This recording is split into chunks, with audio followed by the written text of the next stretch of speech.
Bismillahirrahmanirrahim. Assalamualaikum warahmatullahi wabarakatuh. Apa kabar anak-anakku sekalian, para peserta didik SMA Negeri 1 Cikakak, kelas 12, baik itu MIPA maupun IPS. Nah, Bismillahirrahmanirrahim. Assalamualaikum warahmatullahi wabarakatuh.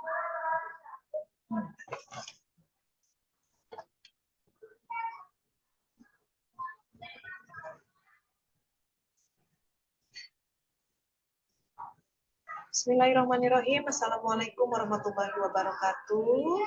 Kembali lagi dengan pembelajaran Bahasa Indonesia kelas 12 bersama saya Rita Nuryani SPD. Kali ini masih membahas novel, menyambung dari pembahasan sebelumnya.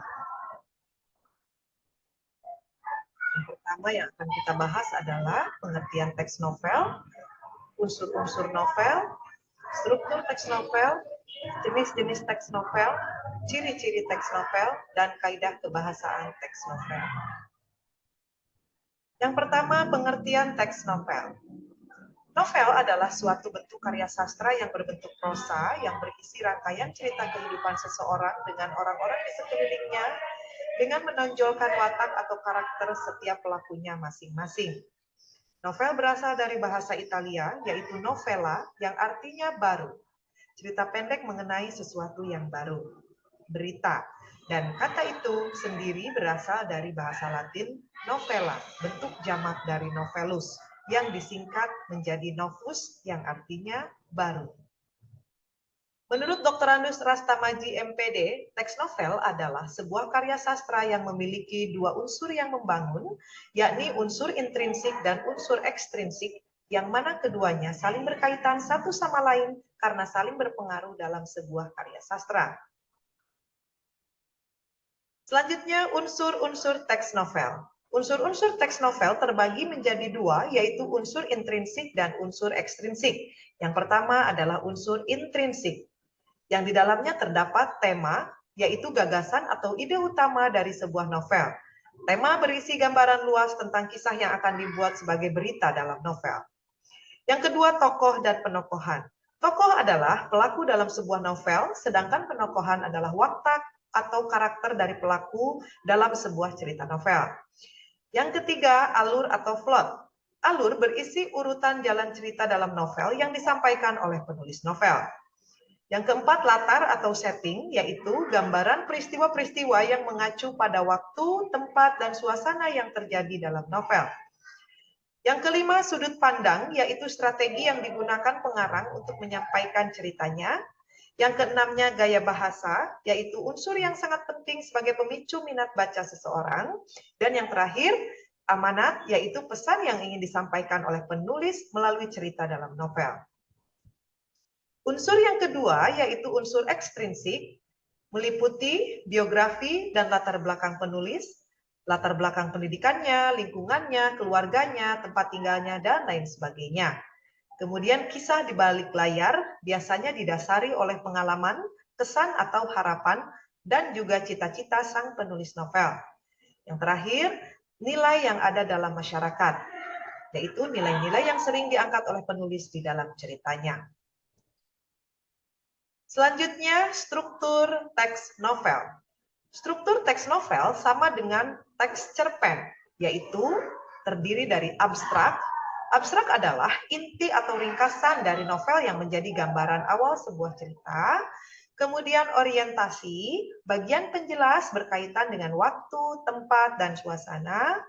Komplikasi, bagian yang berisi urutan kejadian yang dihubungkan dengan sebab dan akibat. Kemudian evaluasi, yaitu bagian di mana konflik yang terjadi pada tahap komplikasi terarah menuju suatu titik tertentu. Yang selanjutnya resolusi, yaitu bagian yang memunculkan solusi atas konflik yang terjadi. Dan yang terakhir koda, yaitu bagian akhir cerita atau penutup dalam novel. Selanjutnya, jenis-jenis teks novel. Yang pertama berdasarkan genre. Teks novel terbagi menjadi beberapa jenis, yaitu ada yang disebut novel romantis, novel yang menceritakan kisah-kisah percintaan. Lalu ada yang disebut dengan novel misteri, yaitu novel yang menceritakan kisah-kisah misteri dan membuat pembaca menjadi penasaran karena ceritanya penuh dengan teka-teki. Yang ketiga, novel komedi, yaitu novel yang memuat unsur humor, guyonan, sehingga pembaca menjadi terhibur. Yang keempat, novel horor, yaitu novel yang mempunyai efek menegangkan bagi pembaca. Cerita yang diangkat biasanya kisah-kisah seram, hal-hal gaib, atau mistis. Dan yang terakhir, novel inspiratif, yaitu novel yang memuat kisah-kisah inspiratif. Novel jenis ini ditujukan untuk memberikan pesan moral dan membangkitkan motivasi para pembaca. Selanjutnya, jenis novel berdasarkan isi dan tokohnya, yaitu ada yang dinamakan novel teen lit, novel yang dibuat untuk para remaja. Yang kedua, novel chick lit. Novel ini menceritakan mengenai wanita muda dan segala permasalahan yang dihadapinya. Yang ketiga, novel song lit, yaitu novel yang dibuat dari sebuah lagu atau musik. Yang keempatnya, novel dewasa, yaitu novel yang ditujukan untuk orang-orang dewasa atau yang berumur 18 tahun ke atas. Dan jenis yang ketiga berdasarkan kebenaran cerita. Terdiri dari dua jenis, yaitu novel fiksi, novel yang berisi tentang hal fiktif atau hayalan saja, dan yang keduanya novel non-fiksi, yaitu novel yang bercerita mengenai kejadian nyata dari kisah sejarah ataupun pengalaman pribadi seseorang. Selanjutnya, ciri-ciri teks novel. Ciri-ciri teks novel yang paling utama diantaranya, satu, ceritanya lebih panjang daripada cerpen, tapi banyak kalimat yang diulang-ulang. Dua, sebuah novel memiliki jumlah kata lebih dari 35.000 kata. Yang ketiga, novel terdiri dari setidaknya 100 halaman. Yang keempat, waktu membaca sebuah novel memerlukan setidaknya 2 jam atau 120 menit. Yang kelima, memiliki alur atau plot yang kompleks. Yang keenam, tema dalam novel tidak hanya satu, tetapi muncul tema-tema sampingan. 7. Tokoh atau karakter tokoh dalam novel bisa banyak. 8. Ceritanya lebih dari satu impresi, emosi, dan efek. 9. Alur cerita dari novel cukup kompleks. 10. Seleksi cerita novel luas. Dan yang ke-11, novel ditulis dengan narasi, kemudian didukung dengan deskripsi untuk menggambarkan suasana yang ada di dalamnya. Terakhir, kaidah kebahasaan teks novel. Berikut ini adalah kaidah kebahasaan yang terdapat dalam teks novel, yaitu ada yang dinamakan dengan diksi. Diksi adalah bahasa dalam novel pada umumnya penuh makna dan menimbulkan efek estetik. Yang berikutnya idiom, yakni konstruksi yang maknanya tidak sama dengan gabungan makna unsurnya. Yang ketiga, berusaha untuk menghidupkan perasaan atau menggugah emosional pembaca. Yang keempat, biasanya berbentuk tulisan karya ilmiah dan ilmiah populer, laporan, artikel, skripsi, makalah, dan lain sebagainya. Yang kelima, dipengaruhi oleh subjektivitas penulisnya.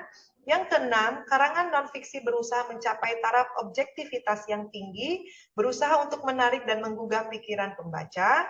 Selanjutnya, bahasa bermakna denotatif atau makna sebenarnya, juga konotatif atau asosiatif atau makna tidak sebenarnya, ekspresif, memberi bayangan suasana pribadi penulis, sugestif, memengaruhi pembaca, dan plastif, menggugah perasaan pembaca.